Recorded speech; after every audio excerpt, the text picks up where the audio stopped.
Hi guys, today we're going to be looking at algebra and how to find the rule. So you've been given this table of values and you've been asked to find the rule and the relationship.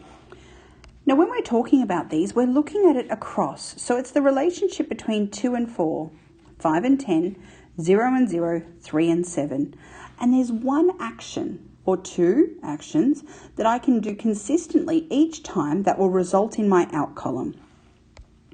So for example, what can I do to a 2 to turn it into a 4? There's a couple of different things. I could just plus 2 to it, or I could times 2 to it. So if I look at the first one, which is plus 2, 2 plus 2 equals 4. Perfect.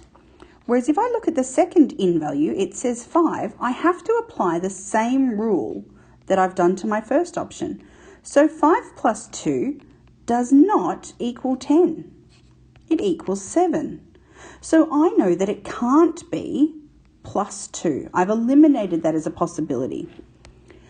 Let's go back a step. So we know that 2 times 2 equals 4. And we know that 5 times 2, well, that equals 10, so that works.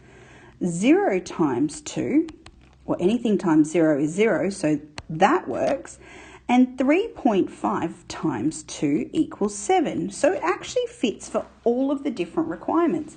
So we know that the rule for this equation is in times 2. Another way of writing it is 2 in. It's a good idea to note that whenever you get these types of questions, this first option will work all the time.